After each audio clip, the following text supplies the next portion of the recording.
Good morning. कसं आपण काल वर्क म्हणजे काय आणि वर्कचं एक्सप्रेशन पाहिलं होतं.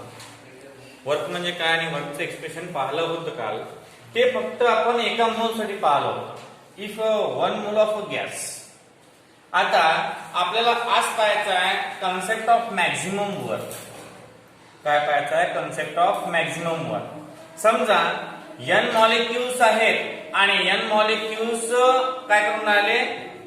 n मॉलिक्युल्स हे वर्क दाखवून राहिले. n मॉलिक्युल्स काय दाखवून राहिले? वर्क दाखवून राहिले. आणि n मॉलिक्युल्स म्हणजे सिम्पली जे प्रोसेस आपण पहिले वर्क साठी केली होती सिंगल डायग्राम काढून, ती डायग्राम n टाइम्स करून आहे.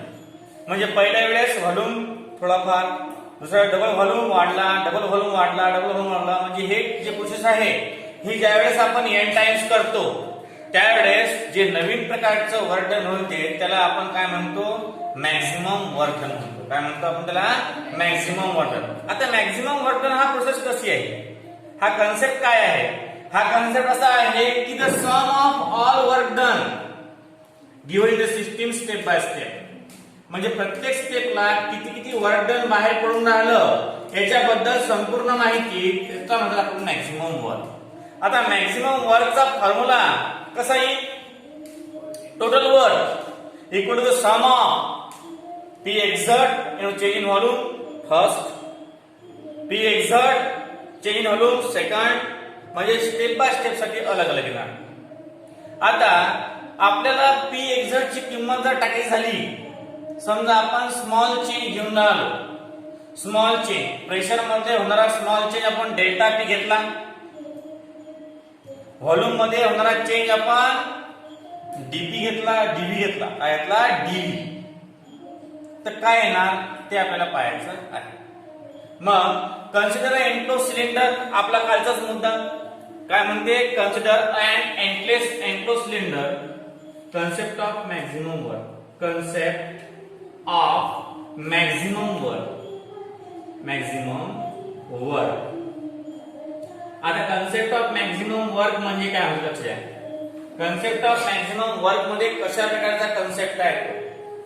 ज्या वेळेस आपण एखाद्या सिलेंडर मध्ये गॅस एनक्लोज करतो त्यावेळेस त्याच्यावर 2 ते 3 प्रकारच्या क्वांटिटी ज्या आहेत फिजिकल क्वांटिटीज ते ऍक्ट होतात. नंबर फर्स्ट प्रेशर ऍक्ट होते, नंबर सेकंड व्हॉल्यूम ऍक्ट होते आणि नंबर थर्ड टेम्परेचर ऍड होते, म्हणजे वर्क करते. मग ह्या 3 कन्सेप्ट त्याच्यावर वर्क करतात. या 3 कन्सेप्ट त्याच्यावर वर्क केल्यावर जो नवीन प्रकारचा वर्क डनचा फॉर्म्युला तयार होते त्याला आपण म्हणतो मॅक्झिमम वर्क. त्याला काय म्हणतो आपण? Maximum work. आता मॅक्झिमम वर्क म्हणजे काय होते? तुम्हाला एक मॅथमॅटिक्स मध्ये 2 चॅप्टर आहेत, इंटिग्रेशन आणि डेरिव्हेटिव्ह. आता डेरिव्हेटिव्हचा कसा लॉंग फॉर्म काय आहे? अलग अलग करणं, डिफरन्शिएट करणं. आपण काय म्हणतो? वेगवेगळं करणं. इंटिग्रेट म्हणजे एकत्र आणणं. पण ज्या वेळेस आपल्याला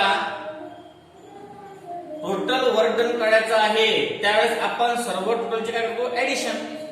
ऍडिशन म्हणजे काय करतो? आपण सर्व वर्कची ऍडिशन म्हणजे समेशन. समेशन म्हटल्यापेक्षा आपण इंटिग्रेशन म्हणू ना. काय म्हणू? इंटिग्रेशन. मग आपला फॉर्म्युला काय आहे? A gas is enclosed within a cylinder with pressure P, volume V and temperature T will be कसा into work equal to minus P exert आणि delta V.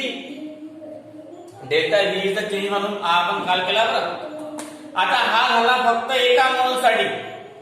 जर गॅसचे n मोल असतील तर प्रेशर थोडाफार चेंज होऊन राहिला. प्रेशर काय होणार? थोडाफार चेंज. म्हणजे आपण याला इक्वेशन नंबर 1 द्यायचं. प्रेशर चेंज होऊन राहिलं म्हणजे pressure exerted equal to P minus DP. P minus DP म्हणजे टोटल प्रेशर वरून थोडंफार प्रेशर चेंज केलं म्हणजे काय भेटले? P एक्झर्ट भेटते. मग आपण काय केलं? आपण हा जो डीपी आहे हा या साइडला आणि हा P त्या साइडला. मग काय करू? समोर DP equal to P minus P exert किंवा मग असंही लिहिलं तर चालते. असं लिहिलं तरी चालतं. मग आता हा पी आणि हा डी सारखे बरं हे याच्यामध्ये डिफरन्स नाही आहे, पण थोडाफार मायन्यूट डिफरन्स आहे. थोडाफार काय आहे, मायन्यूट डिफरन्स आहे. म्हणजे हा dp equal to P minus P exact आहे, तर पी एक्झॅक्टची किंमत काढली आपण. आता ही पी एक्झॅक्टची किंमत आपण इथे ठेवून घेऊ.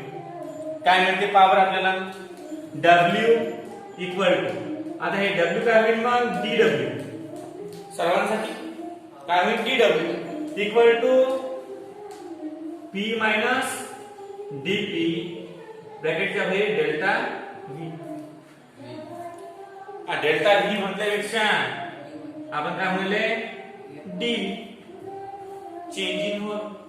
मग या dv ने मल्टिप्लाय करा, dw equal to p dv minus, हा मायनस नाही होते का, मायनस इथे मायनस आहे ना, मायनस मायनस काय होते प्लस, dp आणि dv. व्हॉल्यूम मधला चेंज आणि प्रेशर मधला चेंज हा खूप लहान असल्या कारणानं ही जी टर्म आहे ही टर्म आपण निग्लेक्ट करून टाकतो. लक्ष घ्या, पहिले आपण change in work done N molecule साठी घेतलं dw equal to P exact ची किंमत आपण टाकली आहे की प्रेशर, टोटल प्रेशर मधून थोडाफार चेंज होऊन राहिला प्रेशर.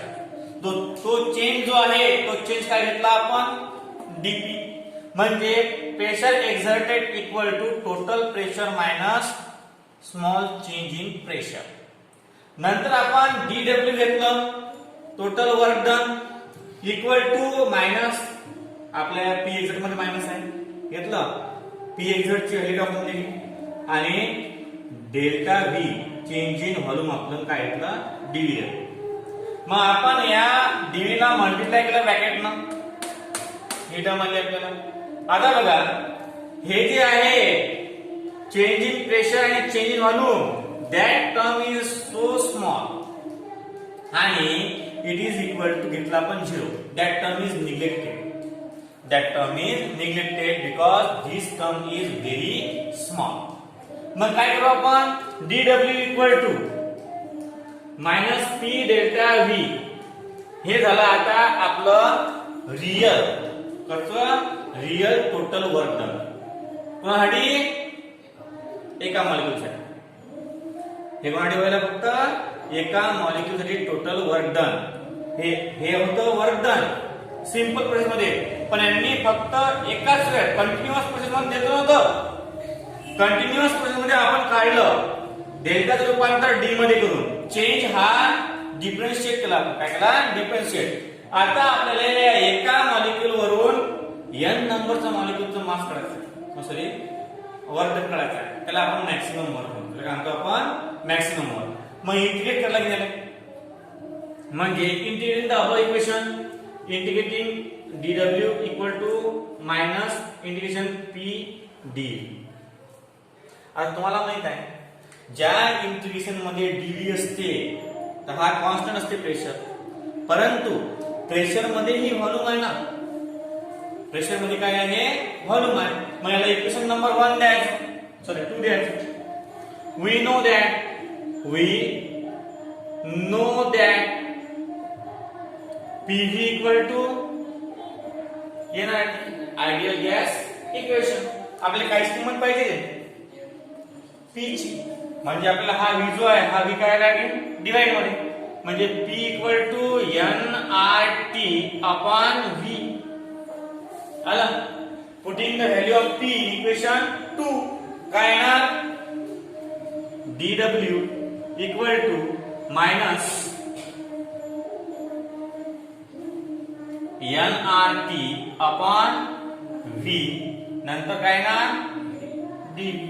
आता d ले लिहायला म्हणजे आपण याचं इंटिग्रेशन काढू शकतो.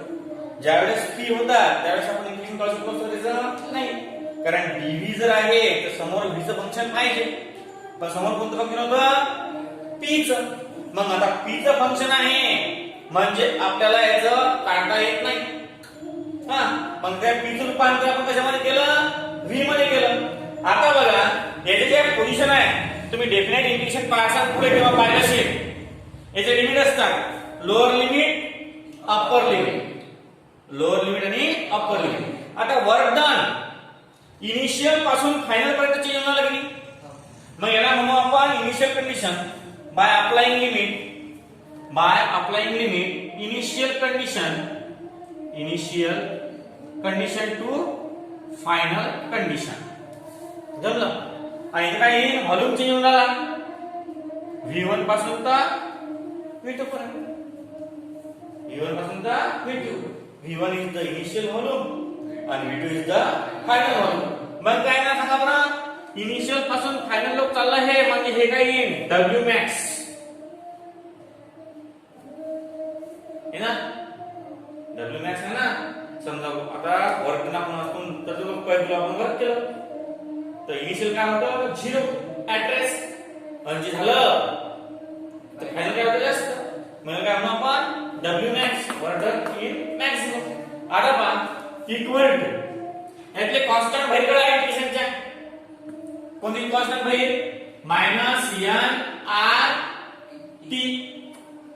काय नाव integration V1 to V2 dV/V. तुम्हाला माहित आहे आता 1/V चे इंटिग्रेशन काय असते log of V. काय असते log of V म्हणजे W max equal to -nRT log V आणि या log V ले लोअर लिमिट अप्पर लिमिट. जमलं. आता बघा W max equal to -nRT लॉगचा नियम आहे.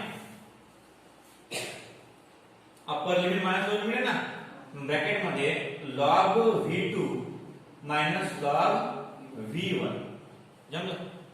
मग हे log E आहे बरं. तुमच्या गणिताच्या आपल्या याच्यामध्ये मॅथमॅटिक्स मध्ये असं येत नाही पण हा E आहे. काय हा E का बरं E आहे तो आपण बेस ज्यावेळेस तुम्ही मॅथमॅटिक्स मध्ये प्रॉब्लेम सॉल्व्ह करता त्यावेळेस त्या लॉगचा बेस काय असते 10 असते. काय असते त्या लॉगचा बेस 10 आणि आपण जो केमिस्ट्री मध्ये घेऊन राहिलो तो आहे log E. काय आहे log E. कारण हे फिक्स नाही आहे. कारण हे काय आहे फिक्स नाही आहे. एक्सपोनेन्शियल फंक्शनचा लॉग काढणं व्हॉल्यूम आणि टेम्परेचर हे थोडंसं फिक्स नाही आहे. आपण जनरल माहिती पाहून झालो एक्सप्रेशन पाहून झालो त्या अर्थाने आपण लॉग टू द बेस 10 घेत नाही. काय घेतो log to the base E. Log to the base E. मग काय आहे W max equal to -nRT. जर लॉग मध्ये मायनस आहे तर आपण काय करत असतो log V2 upon V1 असं लिहू आपण log च्या नियमानुसार. जर log A minus log B असेल तर आपण log of A upon B लिहू शकतो काय लिहू शकतो ना. मग त्या गुणधर्माचा उपयोग करून आपण याला log V2 upon V1 लिहू शकतो. आता आपल्याला या log E चं रूपांतर log 10 मध्ये करायचं आहे कारण आपल्याला प्रॉब्लेम सॉल्व्ह करायचे पुढे. तर ज्यावेळेस आपण log E चं रूपांतर log 10 मध्ये करतो त्यावेळेस याने मल्टिप्लाय करायचे 2.303. किती मल्टिप्लाय करायचे 2.303. हा कन्सेप्ट आहे. हा काय आहे कन्सेप्ट आहे की ज्यावेळेस आपण log E चं रूपांतर log 10 मध्ये करतो त्यावेळेस याला मल्टिप्लाय करतात काय ना 2.303. मग हे इक्वेशन कसं आहे ना W max equal to -2.303 nRT log to the base 10 V2 upon V1 and this is our काय आहे our W max. आपण या V2 ला आणि V1 ला कशामध्ये कन्वर्ट करू शकतो या V1 आणि V2 ला कशामध्ये कन्वर्ट करू शकतो P1 आणि P2 मध्ये. ज्यावेळेस W max काय सांग तुम्हाला प्रेशर दिलं असेल प्रेशर त्यावेळेस तुम्हाला 2.303 nRT log to the base 10 P1 upon P2 हे सुद्धा फॉर्म्युला वापरू शकता. आता हे उलट कसं आलं हे पाहू आपण. आता आपला फॉर्म्युला काय आहे PV nRT मग P1 V1 equal to NRT आणि P2 V2 equal to NRT. त्यावेळेस टेम्परेचर कॉन्स्टंट आहे. काय आहे? टेम्परेचर कॉन्स्टंट आहे. दोघांचा रेशो घेतला आपण तर हा रेशो काय ना 1 म्हणजे P1 V1 equal to P2 V2. मग हा काय ना P1 upon P2 equal to V2 upon V1. म्हणून आपण V2 अपॉन V1 च्या ठिकाणी P1 अपॉन P2 लिहू शकतो. झालं. आणि हे आहे मॅक्सिमम वर्कचं एक्सप्रेशन. लक्ष द्या काय केलं पहिले concept of maximum work. The maximum work is defined as the sum of all the steps involved in the work function. पहिली स्टेप, दुसरी स्टेप, तिसरी स्टेप. तुम्हाला 4 डायग्राम दिलेले काढून देईन मी. 3 दिलेले काय मी पुस्तकामध्ये की पहिले व्हॉल्यूम थोडाफार इन्क्रीज, मग थोडाफार इन्क्रीज, मग थोडाफार इन्क्रीज असं तुम्हाला डायग्राम दिलेले काढून देईन 4. म्हणजे तुम्हाला असं कंटिन्यू म्हणून दिलं, तुम्हाला बाण दिलेलं लिहून की कंटिन्यू मध्ये असे आहे दिल्यात ना बाण लिहून. म्हणजे एक नाही तुम्हाला एका मॉलिक्यूलसाठी तुम्हाला काढायचं नाही सांगितलं. आपण एका मॉलिक्यूलसाठी पहिलेच काढलं कालच वर्काचा फॉर्म्युला. आपल्याला जर मॉलिक्यूल जास्त असतील तर मग कसं? मग त्याला म्हणतात concept of maximum work. Maximum work defined as the sum of all work done from the initial position to the final position of the nth molecule of a gas. पुरेचे पुरं टोटल. मग आता आपल्याला एक consider a close container containing a gas with frictionless, rigid, अजून movable piston, having pressure P, volume V and temperature T. We all know that W equal to minus P exert delta V. आपण prove केलं ते. आता ज्या अर्थी आपण लावलेलं pressure थोडंफार चेंज होऊन राहिलं, ज्या वेळेस आपण लावलेलं प्रेशर थोडंफार चेंज होऊन आलं, तो चेंज आपण घेतला dP. म्हणजे P exert equal to P, कारण टोटल प्रेशर मधून थोडंफार प्रेशर चेंज झालं ना, प्रेशर कमी झालं ना, हे मायनस करून घेतलं, प्रेशर कमी झालं. का बरं? समजा आता हा कंटेनर आहे, आपण काय करून राहिलो फोर्स खालून घेऊन राहिलो. हे पहिलेच कॉम्प्रेस होते मॉलिक्यूल, हा वरती गेल्यावर हे डब्ल्यू जरासे वरती गेल्यावर इथं हे मॉलिक्यूल जरासे ढिले असतील ना, ढिले आहेत म्हणजे प्रेशर कमी झालं. मग पहिले प्रेशर काय होतं P एक्झर्ट, त्याला आपण P म्हणतो. जरासे वरती गेल्यावर प्रेशर काय झालं कमी झालं. आता कोणतीही वस्तू कमी झाल्यावर आपण काय म्हणतो मायनस. काय करतो मायनस. म्हणून P minus dP. Total pressure होतं त्या मॉलिक्यूलला, आपण ते वरच्या डायरेक्शनला ओढलं. वरच्या डायरेक्शनला ओढता बरोबर ते मॉलिक्यूल झाले फ्री. त्या मॉलिक्यूलचं प्रेशर काय झालं कमी. आता कमी होणं म्हणजे मायनस. म्हणजे टोटल प्रेशर मधून थोडाफार चेंज प्रेशर मध्ये केला तर P मायनस D. आता ही जे प्रेशर एक्झर्टची व्हॅल्यू आहे ते आपण आपल्या फॉर्म्युल्यात टाकली. फॉर्म्युल्यात टाकल्यानंतर या dV ने याला मल्टिप्लाय केलं. dV ने याला मल्टिप्लाय केल्यावर हा जो किंमत आहे small change in pressure, small change in volume, दोन्ही कसे आहेत निग्लिजिबल आहे. तो चेंज तुम्हाला दिसत नाही. तुम्ही म्हणता एवढंसं प्रॅक्टिस हे पेपर आणि ते जास्त लहान मध्ये तुम्हाला त्याला छोटं भरता येते. मग तो काय केला आपण चेंज, तो चेंज केला आपण निग्लिजिबल, ते किंमत घेतलीच नाही. It is compared to 0. Change काय घेतला आपण 0 तात्पुरता 0. समथिंग समथिंग असेल तो आपण 0 केला होता. मग काय आलं dW equal to minus P D. आता हे झालं total work done for one molecules. त्याला हे total work done for only one molecules. आपल्याला असे कित्येक मॉलिक्यूल्स त्या गॅस मध्ये प्रेझेंट आहेत, त्यासाठी लागते. मग ते एकत्र आणलं लागेल वर्क डन. आता एकत्र आणलं म्हणजे इंटिग्रेट करणं, म्हणजे आपल्याला दोन्ही साइडने काय करायला लागेल इंटिग्रेट करायला लागेल. काय करायला लागेल? दोन्ही साईडनं इंटिग्रेट. आता दोन्ही साईडनं इंटिग्रेट करण्यासाठी याला लिमिट असतात, अप्पर लिमिट आणि लोअर लिमिट. मग अप्पर लिमिट लोअर लिमिट दिला आपण. नंतर बघा, ज्यावेळेस आपण इंटिग्रेशन काढतो मॅथमॅटिक्स मध्ये, त्यावेळेस इथं काय आहे? डीव्ही आहे. काय इथं? डीव्ही. या डीव्ही ला इंटिग्रेट करण्यासाठी आपल्याला या ठिकाणी व्ही हवा असतो, नाहीतर डायरेक्ट ते व्ही येते. हा पी होईल, कारण पी इज अ कॉन्स्टंट आणि डीव्हीचं इंटिग्रेशन व्ही म्हणजे maximum work equal to P. Maximum work equal काय होते? पी. परंतु आपल्याला मॅक्सिमम वर्क काढायचा आहे in the form of volume, म्हणून या पी ची व्हॅल्यू काढू in the form of volume. मग काय आहे? We know that P equal to value काय पाहिजे आपल्याला? प्रेशरची. मग हा व्ही शिल्लकचा आहे, हा इकडे डिवाइड बनवली म्हणजे P equal to NRT upon V.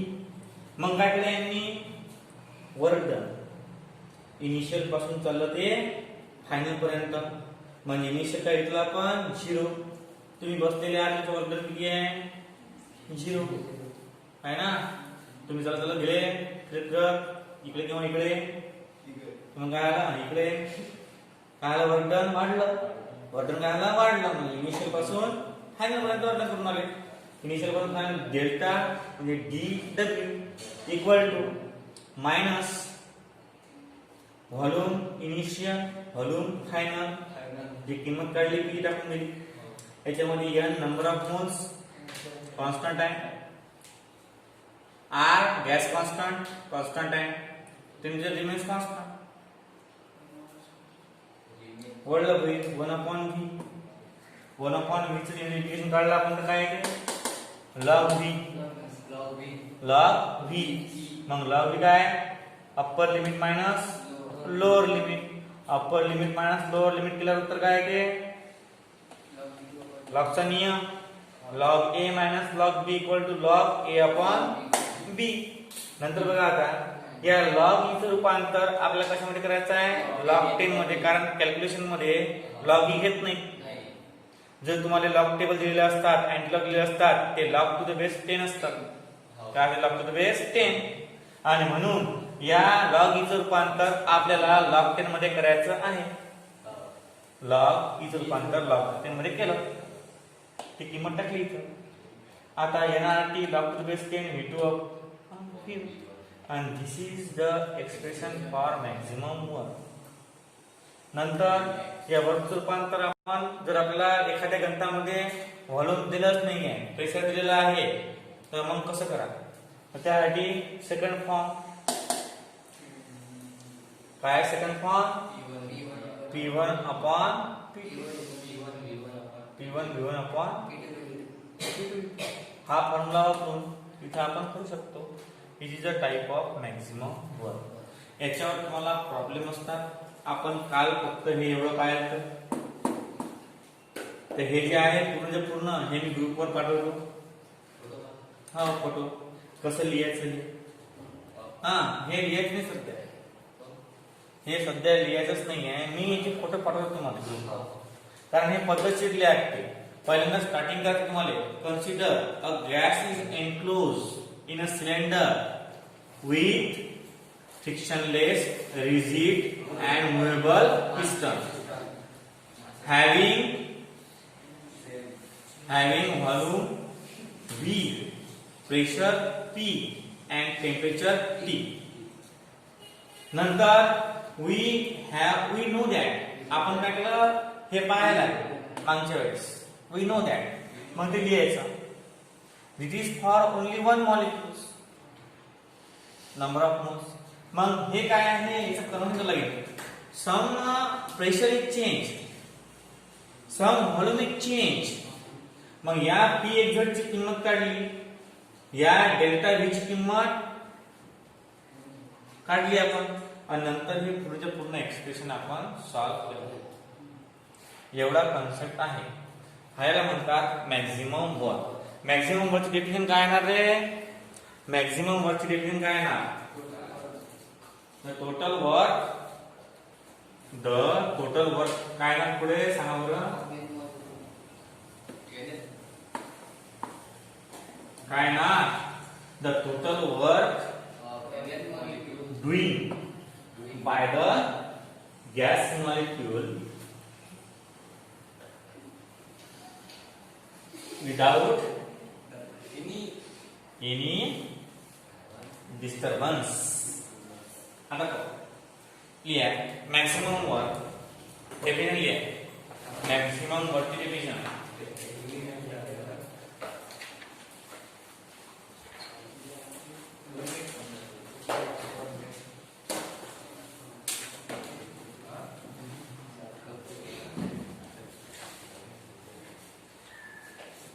लिहा, when the opposing force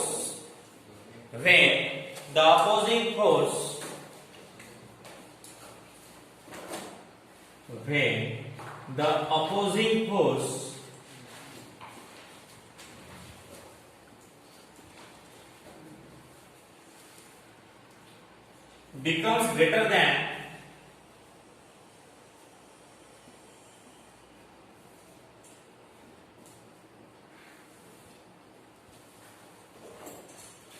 the driving force,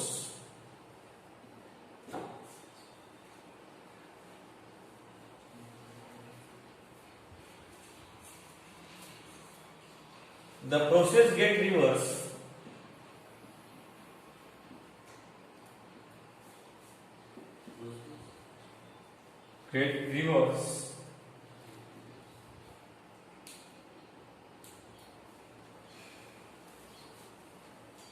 Since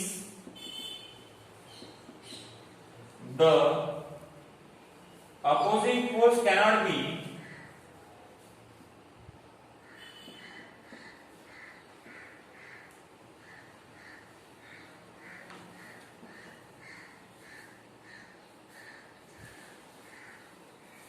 greater than driving force,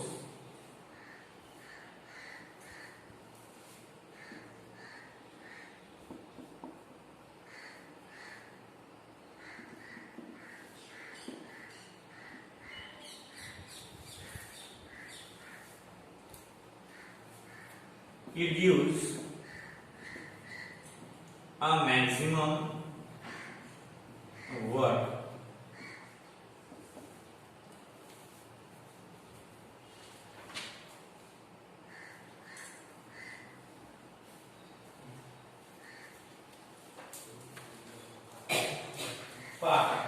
हे झाली मॅक्सिमम वर्कची ऍक्च्युअल डेफिनेशन. काय म्हणते की तुम्हाला माहिती आहे अपोजिंग फोर्स आणि ड्रायव्हिंग फोर्स. तुम्हाला मी सांगितलं काल, ड्रायव्हिंग फोर्स म्हणजे आपण तो लावलेला फोर्स जो आहे तो अपोजिंग फोर्स आहे.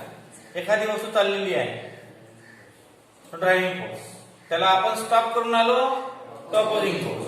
मग पहा आता, when the opposing force become greater than the driving force, then the process get reverse. तुम्ही असंही करू शकता, रिव्हर्स पर्यंत घेऊन तुम्ही direct called as maximum work लिहू शकता, कारण हे दोन्ही वाक्य सारखे आहेत. एक सारखं आहे तर एक उलट आहे. पहा आता, when the opposing force become greater than the driving force, when the opposing force is become greater than the driving force, the process get reverse. Thermodynamically the process get reverse. Evaporation म्हणजे आपण work करून आलो, आपण एखादं पाणी गरम करून आलो, तिथून वाफ जमून आले. कुठपर्यंत? ज्या वेळेस ड्रायव्हिंग फोर्स हा लहान होत नाही, स्मॉल होत नाही दॅन द अपोजिंग फोर्स, तिथपर्यंत. मग नंतर डबल थंड होते, त्याचं रूपांतर ढगामध्ये होते, डबल ते खाली होते. म्हणजे पहा, जायचं वर्क यायचं वर्क मॅक्सिमम वर्क. पहा आता, when the opposing force become greater than the driving force, the process get reversed since the opposing force cannot be greater than the driving force. It gives a maximum work. Part काय when the opposing forces become greater than the driving force the process gets reversed since the opposing force cannot be greater than the driving force it is the maximum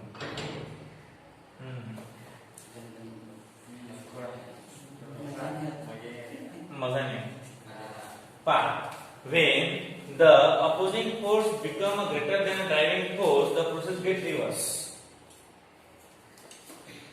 this is a minimum work is called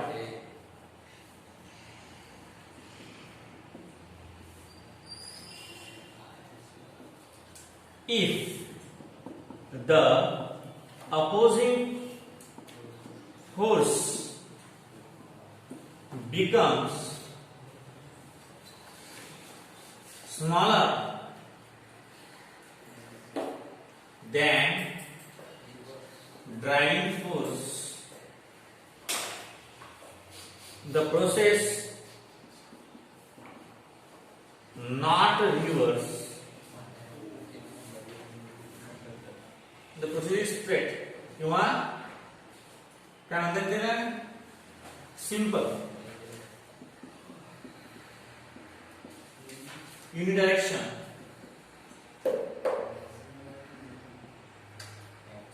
is called maximum work